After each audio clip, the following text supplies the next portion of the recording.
Now you know that you might have a reading issue when you start storing books under your couch. Am I now Carrie Bradshaw? But instead of like shoes in my oven, I'm gonna have books under my couch?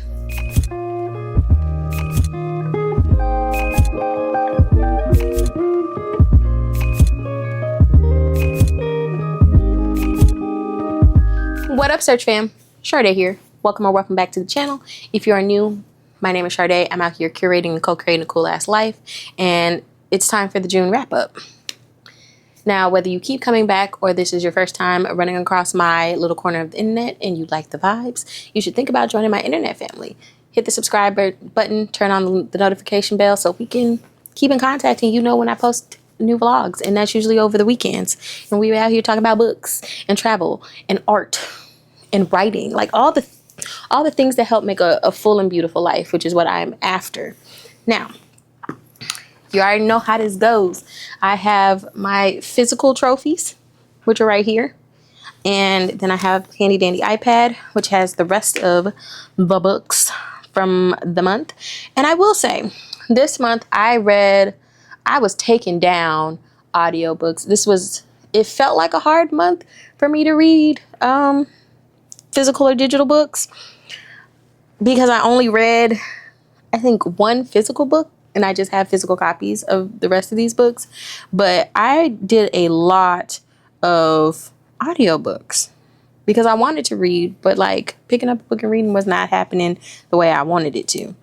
Now, you know how this goes. We're going to start with what's in the physical pile, and then we'll move on to the rest. So, the only physical book that I completed this month was that Saint Seducing Gold by Britany and Walker in the Forge and Fracture saga. It was everything I wanted to be. It was so good. So this continues the story of Joan Sands, who is blessed and, by the Orisha Ogun. She's a metal worker. Because if you don't know, when we're talking about West African Orishas or gods, the god Ogun is over metalwork, among other things. And so she is now at court, child.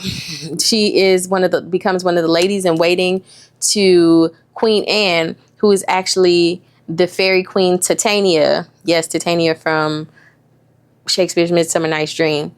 And she's wearing the face of Queen Anne, who actually died in a fire from the last book.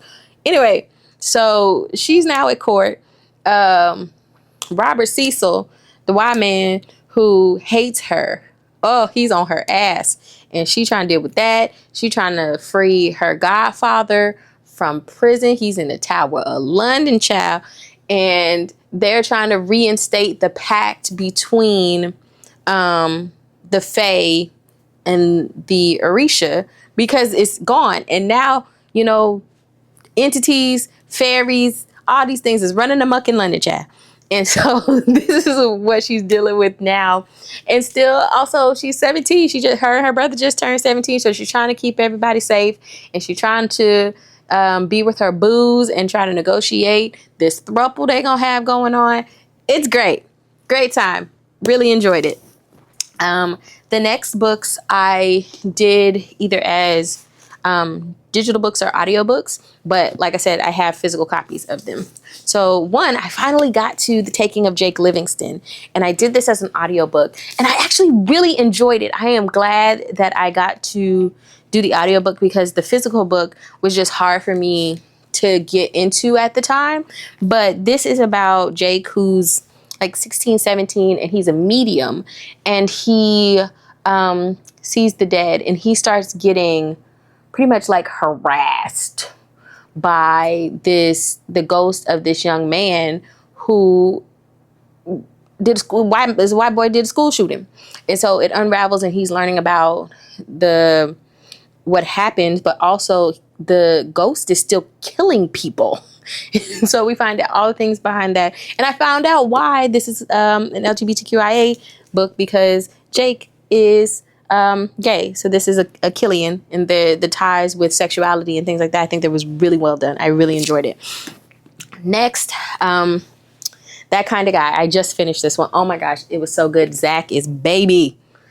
Demisexual guy who's used to being pretty much the town whore. He's who you called if you needed your pipes cleaned.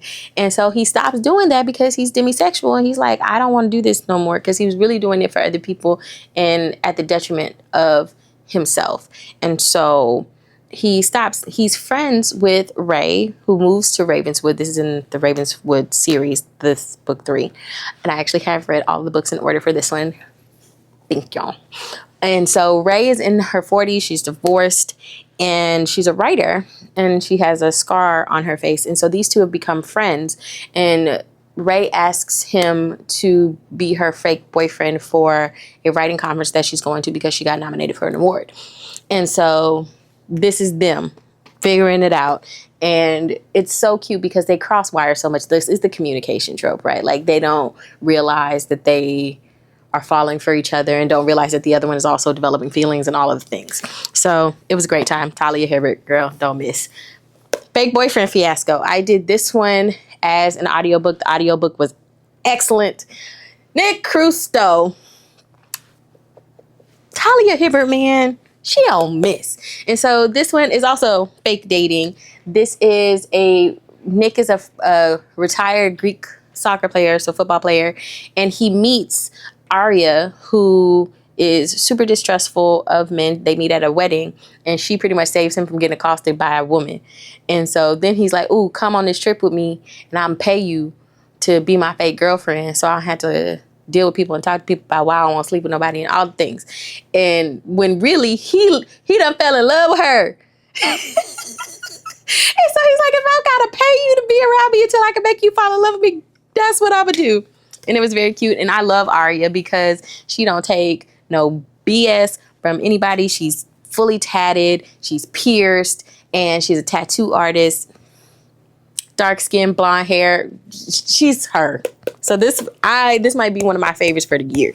It was so good. And then lastly, I picked up a physical copy of Black and Blues by Imani Perry, which I did as an audiobook. And it was so beautiful. It's about thinking through Black identity, Black culture through the idea of the color blue. And it brings in the blues. It talks about hoodoo. It talks about politics. And it was just gorgeous. I had such a great time reading it. It just, it's a pickup, like, to me. Now, I also did as digital books A Little Song of Pain, which is by Clio Evans, Creature Cafe number 6. It is about Phoenix twins who need a mate. The one brother is trying to find a mate for the younger of the two. And we also get a sense of, now we know what the barista is, the Grim Reaper. And it was cool. I was reading it for research for a book I'm writing. But I like the Creature Cafe because they're short, they're novellas, and it's a good palate cleanser. They are very spicy. And they got plot. There's plot. But yeah, it's a book for vibe. I've also read King of Sloth by Anna Huang. This is one of my book camp books. I had a great time. Xavier, I get it. Xavier turned out to be not the lazy POS that, we get the sense of in the first 3 books of the series, or in the 3rd book of the series. So this is about Sloane, who is a pretty much PR mogul at this point. She has built her empire. And one of her clients is Xavier, who is the sort of wayward, partying, screw-up son of a Colombian CEO, so billionaire.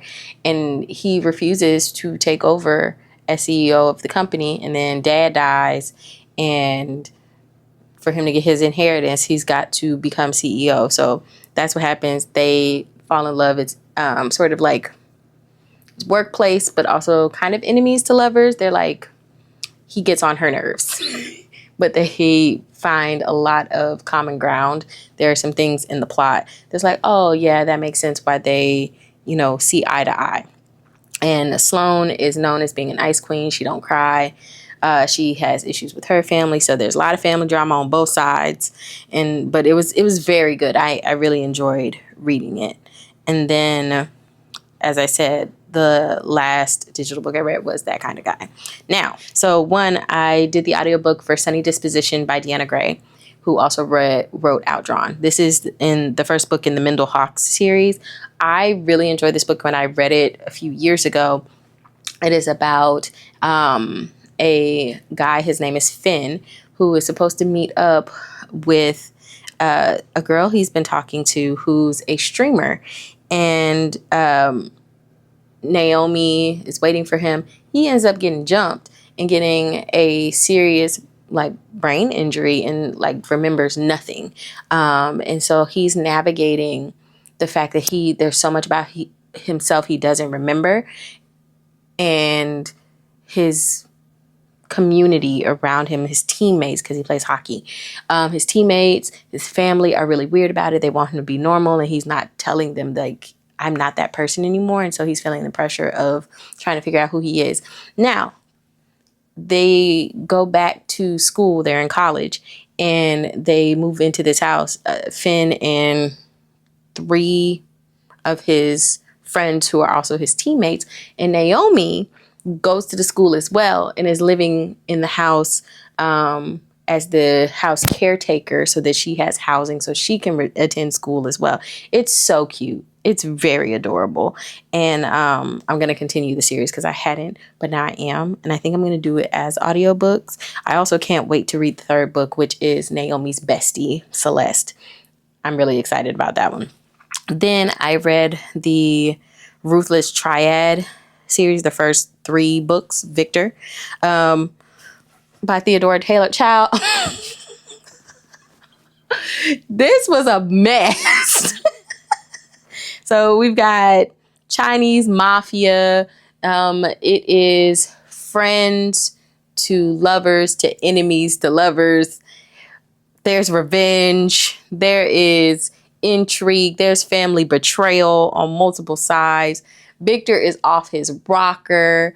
Ooh, it took me through, and I ate it up. I ate all 3 of these audiobooks up in a 3-day span. It was a great time, but I was very much oh, y'all are crazy. This is wild. So the first book starts, and the subtitles are Victor, her ruthless crush, Victor, her ruthless owner, and then Victor, her ruthless husband. So I forget the main character, female character's name, but she is in high school, 16, goes to a private international school. Her dad works for the mafia, and she ends up becoming the ASL tutor for Victor, who is the son of a mafia boss, a Chinese triad boss. There you go. And he is mute, and we find out why he's mute. I'm not going to tell y'all. But so he speaks Chinese sign language and wants to learn American Sign Language because he wants to go to college in America. So they do that. They fall in love. Her dad turns out to be one of the alphabet boys under deep cover and uses her to try to find out stuff to take down the Chinese triad. So Victor thinks that she betrayed him. And this is what happens in the first book. Second book, he takes his revenge and says, you're going to marry me for 10 years or I'm going to kill everybody you love. And it's the sort of sub-stories and all of that, it's wild. And so she's stuck with him for 10 years. She's graduated college. She's supposed to be going to medical school. She's supposed to be getting an internship in New York at a clinic and all these things. And she can't do none of it because she's a prisoner. And so all of that happens. And then in the 3rd book, so between the 2nd and 3rd book, Victor finds out the truth of what actually happened because he don't believe her when she tell him, child, I didn't know about any of this. my dad set me up and set you up. It is not my fault. And so he finally gets the truth and he goes ballistic because she's like, I done made these 10 years. I'm out. I don't want you. You hate me. That's fine. I'm done. And so the third book is him trying to win her back. And girl, there were so many moments where I was just like, are you freaking kidding me right now? Like, there's a lot of things about it where, you know, the communication and the whole idea is like, oh, he's so bad for me. He's so toxic for me, but I love him. Y'all know how I feel about these things. I was just like, absolutely not. I also read Right Where I Left You, which by Julian Winters, which is a Killian YA about a young and his friends to lovers. And it's about two friends who are trying to go to this Comic-Con. So Isaac is Afro-Latino, and he and Diego, his bestie, are trying to go to the Comic-Con because Diego wants to be a game maker, and Isaac wants to ask a question to the makers of his favorite graphic novel comic that has a gay couple sort of at the center of it, and like a black gay couple. And so he doesn't get the tickets because he is talking to his crush who comes into the comic book store that he frequents, and he misses the opportunity to get his tickets. And it's about these two and what happens with like friendships and love. And Isaac is awkward, so he doesn't make friends well, and he's about to go to college and he wants to go to Pride. This is going to be his first Pride, and just all the things. It was so sweet. It was very lovely. I enjoyed it a lot. I love the representation of Afro-Latina characters and like nerd culture and all of that right up my alley. It was very sweet. I also did My Sister, the Serial Killer by Oyinkan Braithwaite. This was a quick read. It was only a little over 4 hours as an audiobook. And child, it was a mess. I was just like, oh, this is wild. This is some wild stuff that's happening. It's about Corday, who's a nurse and older sister to Iola. And Iola keeps killing her boyfriends, or they keep dying. And so Corday is left cleaning up after her sister. And then she likes one of the residents at the hospital she works at. And like her sister is one of those people that's like super beautiful and like always gets what she wants. And so they start dating, and she just loses it. Like, the whole thing is crazy. It was so good. I had a great time with that one. I also read Girls Weekend by CM Nacosta, which is monster romance. 3 friends go off to an orc community that opens up the community, and it's pretty much a debaucherous weekend. And so all 3 of the friends are like witches and fairies and elves and things like that. And they all are one is trying to, get totally slutted out. And the other 2 sort of like fall into these relationships and have these experiences. It was cute. I enjoyed it. I also read American Royalty by Tracy Levesey, which is a retelling or reimagining of like Prince Harry and Meghan Markle, where the female main character is like a popular rapper, and then Prince, who don't want to be in the public eye, and she ends up being asked to perform at this event for the prince's grandfather in honor of him and his philanthropic work. And she needs to take it because she's in some drama because some white woman artist is trying to ride her coattails and like has started viral beef with her. Talk about, oh, she doesn't want to work with me. She tried to keep me out, And so they fall in love and all the things. It was actually really good. I enjoyed it. It was a good time. I also read The Living Sea of Waking Dreams by Richard Flanagan. And I feel like I talked about this one because it is by an Australian writer. It's set in Tasmania. And it's about this family who their mother is dying, but like she starts missing pieces, and they're trying to keep her alive and trying to figure out how they're going to negotiate the bills and the money and all of this. But the one sibling is also losing body parts that are tied to this orange bird that's like flying around. It was a little weird, and I feel like I got lost at points. But there were also points in there where I was like, oh, this is a beautiful notion about like grief and loss and relationships and family and things like that. So like that's what I took from it, but it was also kind of weird. I also finally got to Read Until You Understand by Farah, Jasmine, Griffin. And it was another one that was very beautiful. It talks about Black literature and Black life and Black culture and like the wisdom that's in Black literature to sort of Griffin uses her life and sort of situates it through sort of the death of her father. And it was really good. I enjoyed that one a lot. So that's it. Those are the 16 books that I read in the month of June. I think it was a good month, and I did a lot of books that were LGBTQIA for Pride Month, so I'm glad about that, especially like Black and POC writers. So very happy with that. As always, friends, don't forget to like, comment, subscribe, tell a friend about the channel, and I'll see you in the next one. Bye.